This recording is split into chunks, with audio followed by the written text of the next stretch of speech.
오늘 본 말씀을 통해서 믿음의 예열, 믿음의 예열이라는 제목으로 하나님의 말씀을 증거하겠습니다. 이 본격적인 운동이나 경기를 하기에 앞서서 몸을 풀기 위해서 가볍게 운동하는 것을 준비 운동 혹은 워밍업이라고 말합니다. 갑작스럽게 움직이면 근육에 손상이 갈 수 있기 때문에 반드시 준비 운동이 필요합니다. 이건 사람만이 아니고 어떤 기계를 다룬 일에도 갑작스럽게 행하는 것보다 조금은 달구어진 예열된 상태에서 행하는 것이 관리하는 면에 있어서나 또한 결과를 얻는 면에서 효율적입니다. 믿음의 일도 마찬가지로 우리가 다들 믿음으로 사는데 믿음의 일을 하죠. 이 믿음의 일을 이루기 위해서도 반드시 예열되는 무엇인가가 있어야 한다는 겁니다. 역사하는 믿음, 우리가 보통 그렇게 말합니다. 우리에게 믿음이 있는데 그 믿음이 일을 하려면, 역사하는 믿음이 되려면 여기도 마찬가지로 조금 예열되고 달구어진 워밍업이 좀 일어나야 됩니다. 그렇다면 이 믿음의 역사를 위해서 우리가 준비하고 예열시켜야 될 것은 무엇인가? 우리에게서 끊어지지 않고 항상 준비되어야 될 믿음의 준비 동작들에 대해서 살펴보도록 하겠습니다. 첫 번째는 이 역사하는 믿음을 위해서는 은혜를 간구하는 마음이 항상 준비 동작과도 같이 있어야 됩니다. 이 역사하는 믿음이라고 하는 것은 그 믿음의 주체가 누구신가? 돈으로 일하려고 하는 사람은 돈이 있다고 해서 하는 게 아니고 그 돈의 주인의 뜻을 따라서 일을 하게 될 겁니다. 어떤 명예나 권세를 가지고 일하려는 사람도 그 권세나 명예를 가진 사람의 그 주인의 뜻에 따라 움직이게 되어 있고, 우리 믿음으로 일한다 할 때도 믿음의 주인이신, 믿음의 주요, 또 우리를 온전케 하시는 하나님께서 일을 이루시는 거기 때문에 믿음으로 일한다는 것은 결국 하나님의 힘과 그의 은혜를 구하는 겁니다. 우리가 하나 앞에서 은혜를 구하는 마음을 항상 가지고 있으면 그 사람을 통해서 역사하는 믿음이 나타난다는 겁니다. 오늘 본문 2절에서 모압 여인 룻이 나오미에게 이르되 나로 밭에 가게 하소서. 내가 네게 은혜를 입으면 그를 따라서 이삭을 줍겠나이다. 이제 가지고 이삭을 줍고자 하는 그 마음을 가지고 나갈 때 한번 내가 조사해 보니까 이 지역에 있어서 유력한 자가 아무개다라. 사전 조사하고 노림수를 가지고 나갔던 게 아니고 내가 네게 은혜를 입거든. 물론 사람의 은혜를 입는 것이지만 그 은혜를 주시는 분은 또 하나님이시죠. 그래서 우리가 하나님께도 은혜를 간구하고 사람에게도 은혜를 받을 줄 아는 그런 사람들이 이 믿음의 일들을 효과 있게 나타낼 수 있다는 겁니다. 그러면 이렇게 하나의 노하우가 될 텐데, 성공하는 사람들에게는 다 그만한 노하우가 있죠. 우리가 하나님의 은혜를 간구하며 산다라고 할 때 그러한 삶을 사시는 분들에게는 특징이 있다는 겁니다. 여기 계신 우리 모든 성도님들도 다 하나님의 은혜를 간구하시는 분들이기 때문에 그러한 특징들이 다 있을 것이라 믿어 의심치 않지만, 하나님의 은혜를 항상 간구하며 사는 사람들에게는 짧은 기도가 있죠. 짧은 기도들. 그러니까 장시간 앉아가지고 기도하는 거 말고 이 짧은 기도를 소유하는 것, 이것이 하나님의 은혜를 항상 간구하며 사는 겁니다. 예열된 상태로 항상 있는 것이죠. 우리 마음을 하나님께로 향할 수 있는 좋은 방편이 바로 이런 짧은 기도를 소유하는 데 있습니다. 룻이 이제 이삭을 주러 가면서 은혜 입기를 바라죠. 그 말인즉슨 오늘 어디 가서 어느 밭에 이를까? 당연히 생각하겠죠. 어제 꿈자리에 이걸 따라가는 게 아니고 하나님께서 은혜의 풀자를 만나게 해달라고 하는 그 간구와 함께 갔을 겁니다. 그러니까 은혜를 구한 것이죠. 우리의 모든 삶에 있어서 마찬가지입니다. 우리가 하나님의 은총을 구한다는 것은 매 순간순간, 매 사건마다 하나님을 찾고 하나님께 도와주실 것을 바라는 겁니다. 이것이 마치 우리에게는 짧은 기도를 성경이 나오는 단어로 말하면 뭐겠습니까? 묵도한다, 혹은 묵상한다. 묵상은 좀 길겠지만 짧게 우리가 묵도한다, 그렇게 말하죠. 실제 느헤미야서에 보면 느헤미야가 왕의 술 맡은 관원이 되어서 왕의 근거리에 섬겨 있었는데, 하루는 예루살렘 성벽이 불에 탔다는 그 소식을 듣고 마음이 심란한 겁니다. 사람의 마음이 겉으로 표출이 되어서 왕이 눈치를 챈 거죠. 도대체 무슨 일이냐? 근심이 있느냐? 왕이 술 맡은 사람이 마음에 수색이 있다는 것은, 이건 그 당시로 말하면 독살의 위험도 있고 상당히 위험한 그런 언급이었는데, 근데 왕이 하는 말이 이 느헤미야 이야기를 듣고 그러면 내 원하는 게 뭐냐? 이렇게 물었다는 겁니다. 느헤미야 입장에서는 이방 나라의 왕이 식민지로 삼았던 본국의 소식을 듣고 내 요청이 뭐냐, 이걸 기대를 못했겠죠. 왕이 그런 말을 할 거야. 그럼 예상하고 나가지 않았을 겁니다. 근데 그때 느헤미야의 행동을 보게 되면 느헤미야 2장 4절에서 이런 말씀이 있습니다. 내게 원하는 것이 무엇이냐 했을 때 느헤미야가 하는 말이, 내가 곧 하늘의 하나님께 묵도하고 그리고 필요한 것을 구했다 그랬습니다.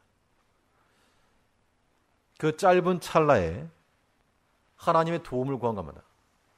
그러니까 시간적으로 사실 그 짧은 시간에 기도를 많이 했다 그런 건 아니고 아마 이런 것 같습니다. 물론 왕 앞에 이르기 전에 생각을 많이 했겠죠. 지금 예루살렘 성전이 불탔다고 하는데 여기 하려면 좋은 나무 재료도 필요하고 또 뭣도 필요하고 아마 많은 생각을 했을 겁니다. 그런 생각 안 해도 충분히 먹고 살 만한 그런 위치에 있었지만 그 하나님의 전을 생각하는 마음으로 기도하면서 생각했겠죠. 그러다가 왕이 너의 소원이 무엇이냐 물어봤을 때 하나 앞에 실수하지 않고 또 빼놓지도 않고 말할 수 있기를, 또 은혜 받기를 구하는 마음을 가지고 묵도하고 이야기했을 겁니다.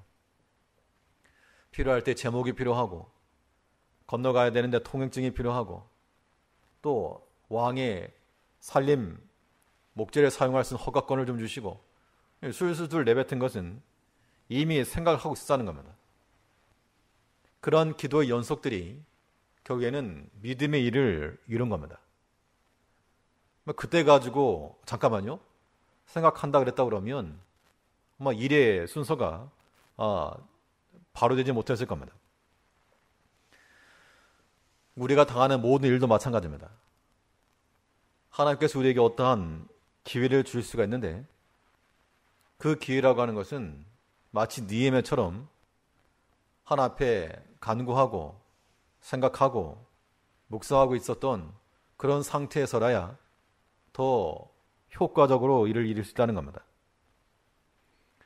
이제 우리는 매 순간마다 하나님의 도움을 구하기를 바라는 그러한 짧은 기도들을 항상 휴대들 하시기 바랍니다. 어떻게 보면 좀 지나친 것일 수도 있겠고, 또 어떻게 보면 참 신실한 것이 될 수 있는 겁니다. 예전에 학생 때 기억인데 어떤 학교에 있을 수 있었던 전도 집회 같은 거였습니다. 그때 이제 가수가 한 명 왔는데, 유명한 가수였습니다. 가수가 와서 이제 노래도 하면서 집회를 하려고 그러는데 갑자기 마이크가 고장이 난 것 같습니다. 마이크가 안 되니까 이 사람이 앰프 쪽에 가가지고 그걸 딱 대면서 주여 그래 주여. 많은 사람들이 그걸 듣고 뭐 웃기도 했지만 저렇게 한다고 될까? 될 리가 없죠. 마이크에다 손을 대고 주여 한다고 해서 그게 고쳐질 리는 없지만, 그러나 또 한편으로는 저게 참 허무맹랑한 것처럼 보여도 그러한 마음을 가지고 살아간다는 거죠. 물론 이제 보여주기 모습도 있었겠지만, 만일 그런 마음을 가지고 산다 그러면 저 사람 정말 신실하겠다.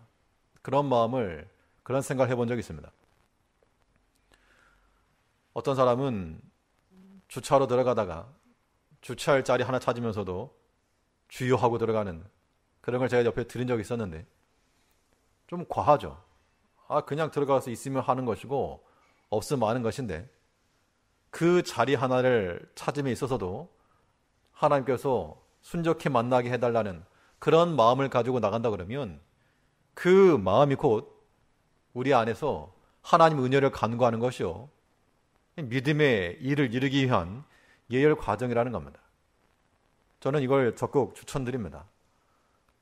다른 사람에게 보여지는 거 말고 우리 안에서 이 작은 일 하나만으로도, 아니면 누군가를 만나서 일을 진행해야 되겠는데, 아니면 어떤 약속을 정해놓고서라도 이 과정 속에서 은혜 얻기를 구하고 하나님께서 도와주시길 바라고 하나님의 은혜를 간구할 때 그 믿음 속에서 하나님의 일이 이루어지는 겁니다.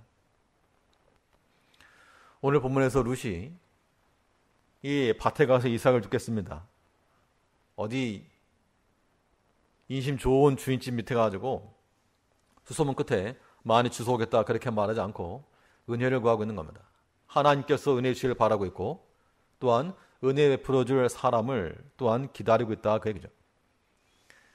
이제 우리가 하나님의 은혜를 항상 간구하는 그러한 예열된 모습 가지고 살아가기 위해서 항상 순간순간마다 짧은 기도들, 휴대전화 들고 다니듯이 짧은 기도들을 항상 품고 다니면서 하나님의 도우심과 은총을 간구할 수 있는 우리가 되어야 되겠습니다.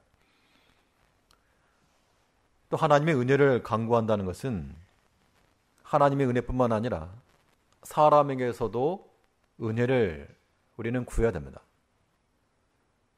이런 사람들의 특징은 이 만남을 경히 여기지 않는다 그런 겁니다. 비록 짧은 만남일지라도 소중히 여길 줄 아는 그런 마음이 있어야 됩니다. 우리가 사람을 의지하면 안 된다 그렇게 말하죠. 성경상에서도 사람 의지하지 말라 그랬습니다. 하나님의 말씀대로 우리는 사람을 의지할 바가 아니지만, 그런데 하나님의 일하시는 그런 역사 가운데 사람을 통해서 행하시는 경우도 굉장히 많다는 겁니다. 그러니까 내가 누군가를 이용해 먹겠다는 그런 마음을 가지고 나가면 하나님께 역사하실 리가 없지만, 우리가 진실함을 가지고 하나 앞에 나가면 전혀 예상치 않은 그런 만남과 사람을 통해서라도 하나님께서 연결시켜 주시기도 하시고 일을 이루신다는 겁니다. 아마 경험상으로 이미 검증된 내용들일 겁니다. 그래서 우리는 성경상 증거는 무엇인가 하면 하나님이 주신 이런 관계 속에서 그 구성원들, 함께 있는 사람들을 멸시하지 말고 좋은 관계를 이루어라, 이런 교훈을 주고 있는 겁니다. 오늘 아침에 보았던 잠언 11장에서도 지혜가 없는 자들은 그 이웃을 멸시한다 그랬습니다. 아마 나보다 못하기 때문에 멸시할 수 있고, 혹은 뭔가 비난받을 만한 일이 있어서 할지도 모르지만, 그러나 그러한 것을 말하는 것은 지혜가 아니라 그랬습니다. 도리어 지혜로운 자는 잠잠하다. 하나님의 은혜는 사람을 타고 오는 것이 분명합니다. 우리가 사람을 의지할 건 아니지만 그런 측면에서 우리는 한 사람 한 사람을 귀하게 할 줄 알고 또 소중히 여겨야 됩니다. 꼭 믿는 사람에게만 해당하지 않습니다. 믿지 않는 사람들을 통해서도 하나님께서 일을 이루실 때가 굉장히 많습니다.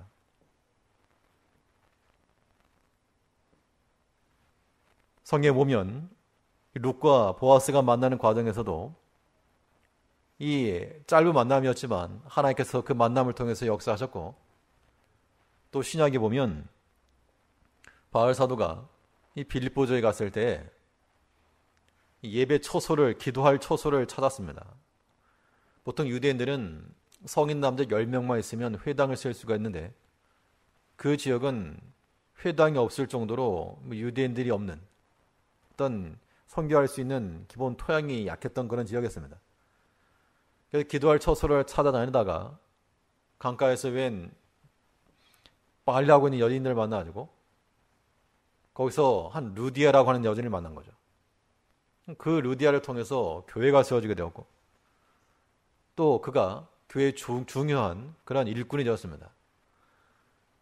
그냥 지나갔을 그런 행인이었는데 거기서의 한마디 연결고리가 또 그냥 스쳐 지나가는 행인 1, 행인 2로서가 아니고 우리 삶 가운데 역사할 수 있는 하나님의 숨겨진 자원이라는 그런 마음을 갖게 되면 우리 주변에 있는 한 사람 한 사람들을 그냥 허투루 볼 수가 없는 겁니다.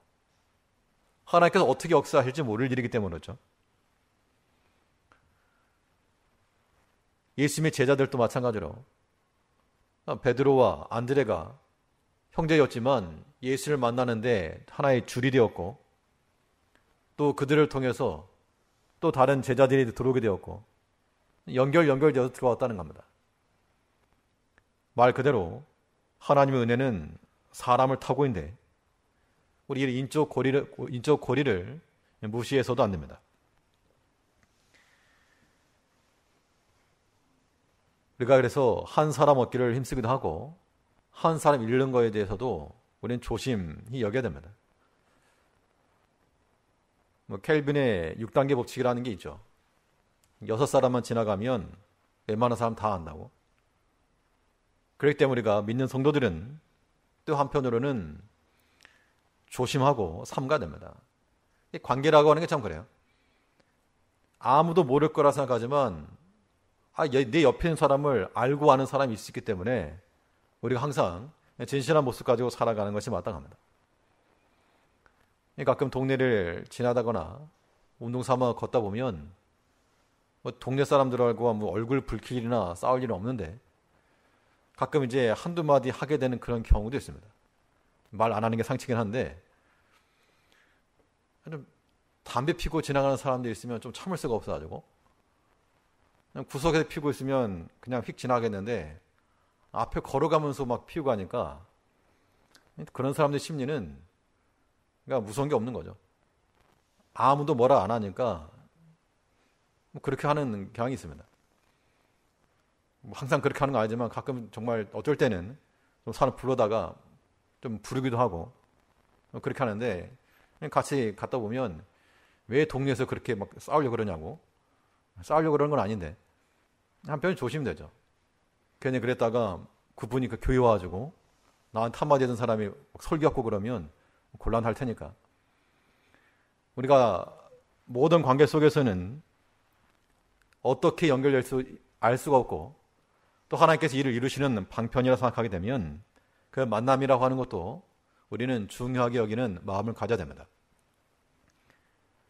우리가 하나님의 은혜를 항상 간구하여 믿음의 역사가 일어나는 그러한 예언의 조건을 갖춰 나가려면 우리 매 순간마다 하나 앞에 은혜를 간구하고 또 하나님께서 만나게 하시는 모든 관계 속에서 이용해 먹으려고 하는 마음을 가지면 절대 안 되고 선한 마음을 가지고 행하면 하나님께서 반드시 우리가 생각지 아니한 그런 길을 열어줄 거, 그거 믿고 나가는 겁니다. 그러니까 은혜로 일을 이루는 겁니다. 우리 삶 가운데 하나님의 은혜를 항상 간구하고 그래야므로 믿음의 역사가 일어나는 그런 삶을 사는 우리가 되어야 되겠습니다. 실제로 이 믿음의 역사를 위해서 우리가 갖춰야 될 전제 조건이 무엇인가? 화평함의 유지입니다. 화평함의 유지. 이 믿음이라고 하는 것은 질서 안에서 이루어져야 됩니다. 하나님은 어지러움의 하나님이 아니요 화평의 하나님이시라 했으므로 믿음의 일을 이루려 할 때에도 우리 어지러운 거 말고 화평과 질서를 따라 행할 줄 아는 그런 지혜가 필요합니다. 하나님 말씀에 대해서 순종한다는 것도 하나님과의 화평을 이루는 것이고 하나님의 질서 안에 들어가는 겁니다. 그러한 구조 속에서라야 믿음의 효과가 나타나시는 거죠. 근데 우리가 하나님과의 화평의 관계를 깨고 하나님께서 명하시고 허락하신 것을 금하고 나가면 불순종에 대한 책임이 우리에게 남는 겁니다. 하나님께서 사울 왕에게 내가 아말렉을 추억하노니 그들을 쳐라. 그들이 출애굽 여정 가운데 내 백성의 약한 자들, 노약자들, 뒷부분에서 떨어져 나왔던 자들을 쳤던 것을 내가 추억한다.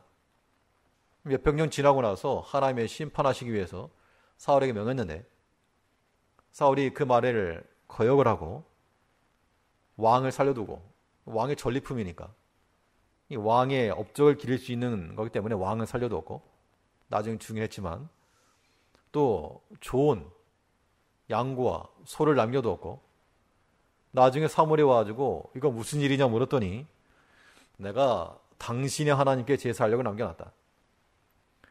그때 사무엘이 한 말이 하나님께서 이 제사 드리는 거 짐승의 피 좋아하시겠는가? 제사하는 것보다 순종이 더 낫다. 라고 하면서 이는 거역하는 것은 사술의 죄와 같고 완고한 것은 사신 우상에게 절하는 죄와 같음이라. 왕이 여호와의 말씀을 버렸으므로 여호와께서도 왕을 버려. 하나님의 명령에 거역하고 나갔을 때 하나님과 화평을 깬 겁니다. 그 마치 말씀 지키고 안 지키고의 문제가 아니고 하나님의 말씀을 버렸다. 하나님을 버린 것이라고까지 말하고 있는 겁니다.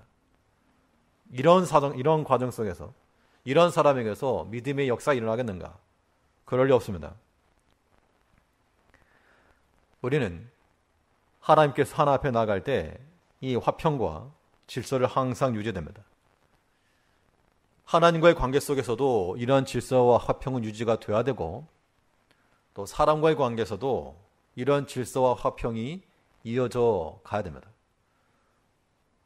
본문 2절을 보시면 모압 여인 룻이 나오미에게 이르되 나로 밭에 가게 하소서. 내가 누게 은혜를 입으면 그를 따라서 이삭을 주겠나이다. 나오미가 그에게 이르되 내 따라 갈지어다 하며. 이 장면을 보시면 뭔가 조금 부자연스러운 모습이 보일 수 있습니다. 룻이 시어머니에게 내가 밭에 가겠습니다. 밭에 다녀오겠습니다. 허락해 주십시오. 그 말하고 있는 것이고 나오미는 다녀오너라. 이렇게 말하고 있습니다.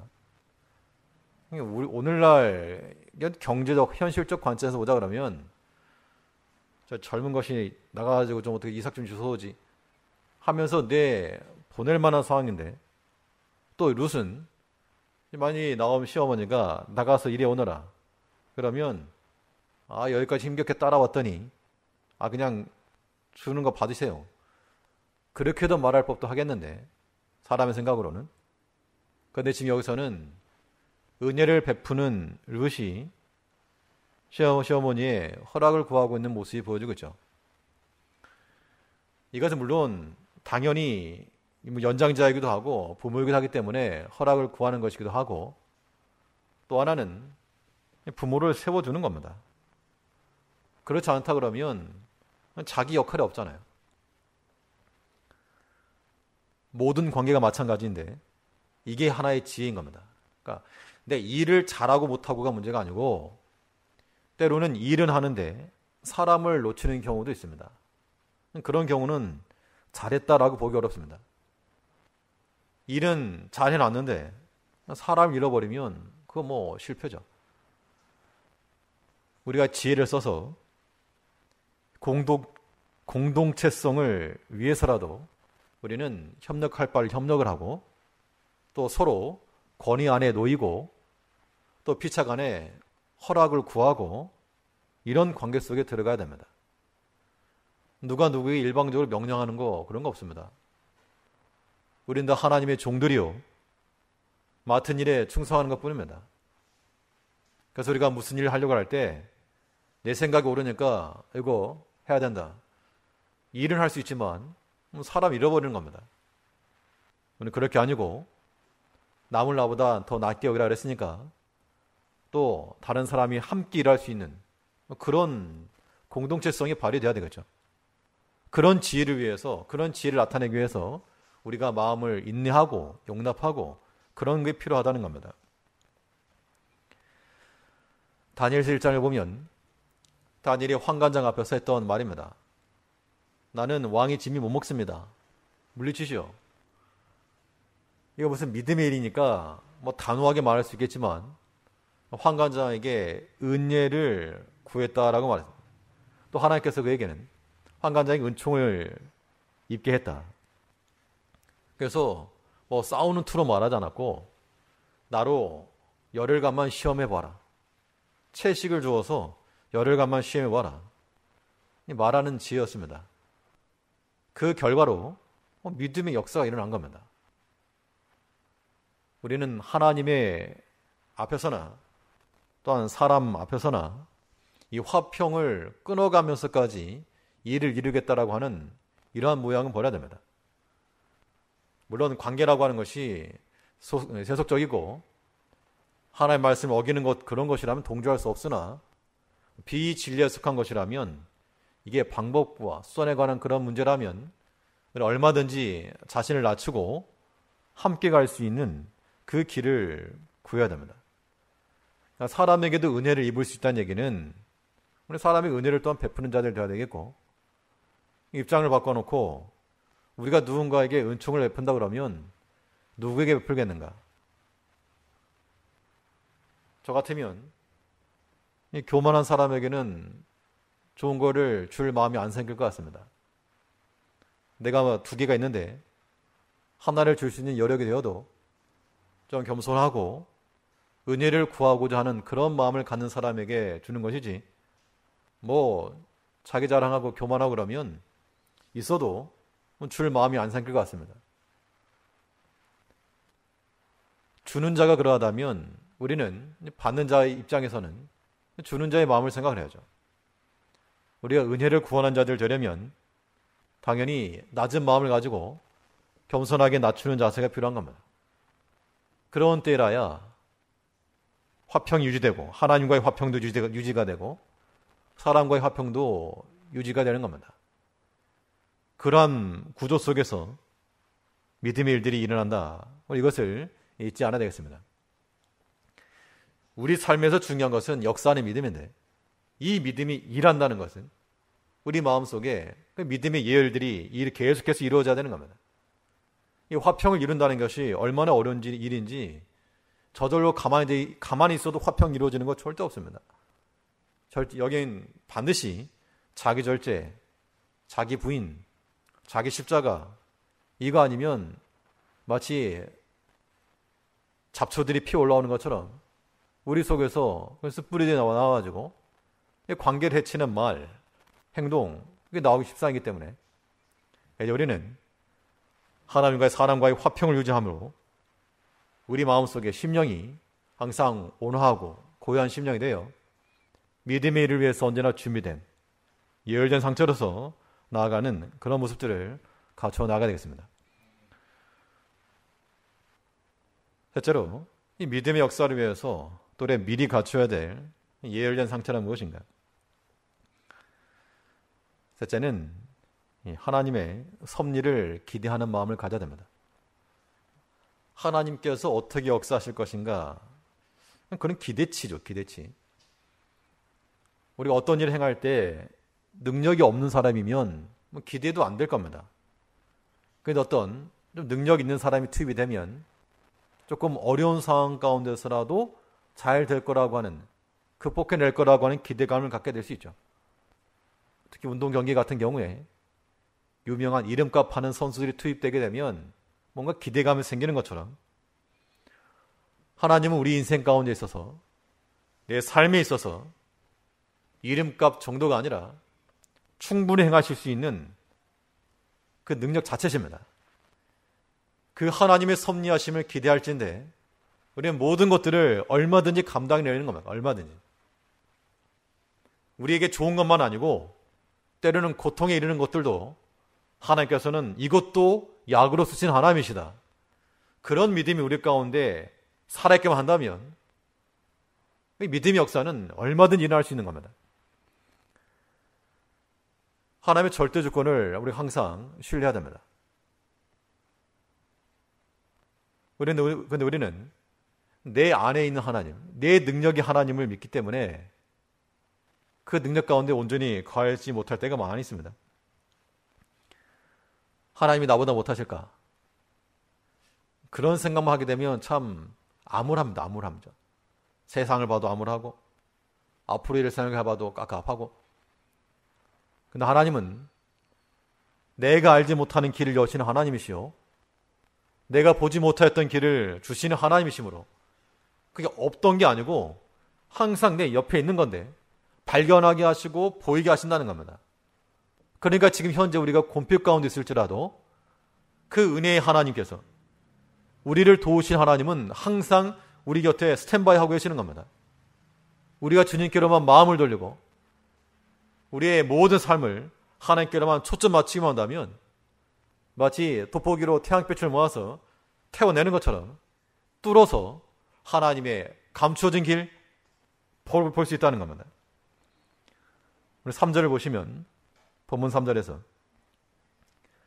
룻이 가서 베는 자를 따라 밭에서 이삭을 줍는데 우연히 엘리멜렉의 친족 보아스에게 속한 밭에 이르렀더라. 그들이 모압 땅을 청산하고 도라고 했을 때에도 많은 사람들이 나오미를 가리켜서 나오미가 돌아왔느냐 이런 말 할 때 나를 더 이상 나오미라고 부르지 말아라. 난 비참하다. 고통스럽다. 그런 때라도 하나님께서 그들을 불러들인 그때가 보리 추수 시작하실 때 그때 불러들이셨고, 또 하루의 생계를 위해서 보리 이삭을 죽겠다고 나갔는데 하나님께서는 또한 그를 마침 기업 물을 만한 유력한 자의 밭으로 인도해 주셨다는 겁니다. 이것이 룻의 계획 속에서 나왔겠냐 그 얘기입니다. 아니면 나오미가 힌트를 줘가지고 저 밭을 가봐라. 성경상 기록되지 않았지만 그렇게 했다라고 보여주지도 않습니다. 나중에 안걸 보면 이거 분명 하나님께서 그의 발걸음을 인도해 주신 것이 분명합니다. 믿음으로 산다는 것은 내 믿음이 크고 내 믿음이 좋아서가 아니고 나와 함께 하시는 하나님의 능력을 크게 인정하는 것, 그것이 우리의 믿음인 겁니다. 어린 아이일지라도 부모 손 잡고 가면 그 부모의 힘으로 사는 것처럼 우리가 하나님의 손을 꼭 붙잡고, 사실 하나님을 잡아주시는 거죠. 하나님의 손에 붙들림만 되어서 살아갈 때 우리는 하나님의 섭리 가운데 하나님께 이루신 일을 경험해 나가는 겁니다. 에스에 보면 그날 왕이 그날따라 잠이 안 옵니다. 이미 수산성에는 이제 유대인들을 한날에 다 약탈하고 죽여도 좋다라고 하는 조서가 내려서 대적자들은 잘 걸렸다 너네들 그날만 기다려라. 기쁨의 노래를 부르고 유대인들은 심히 심란하여서 어지러울 그때 그날따라 왕이 잠이 안 오는 겁니다. 잠이 안 와가지고 그동안에 있었던 왕 역대 일기를 한번 궁중 일기를 읽어봐라. 갑자기 잠이 안 올 이유가 무엇이며, 잠이 안 온다고 궁중 일기를 읽을 것은 무엇이며, 그 과정 속에서 모르드게가 했던 그 일에 대해서 상급해 주지 않은 것을 알고 나중에 그것을 갚음으로 완전 전세가 역전되었습니다. 처음부터 그것을 기대하고 모르드게가 그렇게 되겠지, 그걸 기대한 건 아니었습니다. 에스더가 왕 앞에 나갈 때 그걸 기대하고 나간 건 아니었지만 죽으면 죽으리라 하는 그 믿음을 가지고 나가니까 하나님께서 그렇게 역사해 주시더라라고 하는 겁니다. 그러니까 우리가 추구할 바는 나중에 쓸 무엇인가, 그 요행수에 대한 기대감이 아니라 하나님에 대한 절대 주권이요, 하나님께서 역사하실 그 섭리를 기대하고 나가는 겁니다. 어떻게 될지는 아무도 모르지만 하나님께서 역사하시면 길이 열리고 가능성이 있다라고 하는 그런 믿음이 우리 가운데는 반드시 필요한 겁니다. 그런 삶이 우리 가운데 있어야지 이것이 나의 간증이요, 나의 찬송일세, 그 노래가 나오는 겁니다.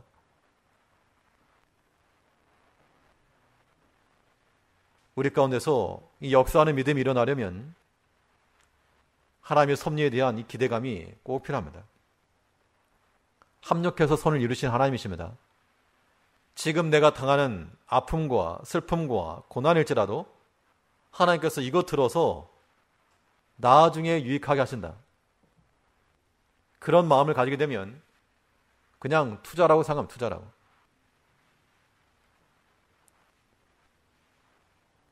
어떤 일이건 일이 잘 이루어지려면 조금은 예열된 상태가 되어야 됩니다. 믿음의 일도 역사하는 믿음이 되려면 우리 마음이 좀 예열된 상태가 되어야 되겠는데, 항상 하나님의 은혜를 간구하고 하나님과의 화평을 유지하며 하나님의 크신 섭리를 기대함으로 우리 마음이 언제나 주 앞에서 준비된 마음으로 짧은 기도가 연속이 되고 하나님께 계신 모든 관계 속에서 귀히 여기며 하나님께서 이루실 것을 기대하는 마음을 가지고 고난 중에서라도 소망을 붙들고 살아가는 모든 성도님들 되시길 바라겠습니다. 기도하겠습니다. 우리를 변함없이 사랑하신 아버지 하나님, 비록 룻과 나오미가 큰 고난을 당하였으나 그러나 하나님께서 예비노신 은총 가운데 하나님의 섭리 가운데 인도하셔서 은혜의 길을 걸어갔던 것처럼 우리 매 순간마다 하나님의 은혜를 강구하는 자들 되게 하시고 하나님의 말씀에 온전히 순종하여 하나님과의 화평하며 또한 모든 사람들과도 화목하여 하나님께서 이루시는 그 믿음의 역사가 우리 삶 가운데 일어날 수 있도록 주께서 은총을 더하여 주시옵소서. 나는 비록 부족할지라도 나와 함께 하시는 하나님의 능력을 항상 신뢰하며 내 삶 가운데 개입하시고 역사하실 하나님을 기대하는 마음을 가지고 모든 일에 감사하며 믿음으로 판단하고 생각할 줄 아는 저희가 다 될 수 있도록 은총을 내려 주시옵소서. 주께서 이 땅 가운데 긍휼을 더하셔서 사회가 안정화되게 하시고 우리 정상적인 그러한 신앙생활과 또한 교회 생활과 모든 성도들의 삶이 될 수 있도록 주께서 은총을 더하여 주시옵소서. 특별히 육신적으로나 모든 영적으로 약한 자들 주께서 돌보아 주시고 하나님께서 은혜를 내려 주시옵소서. 그리고 한순성 권사님, 또 이렇게 심히 어려운 가운데 있사오니 지금 수면 상태에서 인공호흡으로 연명하고 있사오는데 하나님께서 은혜를 더하시고 아름다운 결말이 일어날 수 있도록 하나님께서 은총을 더하여 주시옵소서. 주의 사랑은 모든 성도들에게도 동일한 간절함과 형통함을 주시기를 간절히 원하오며 우리 주 예수님 이름으로 기도하옵나이다. 아멘.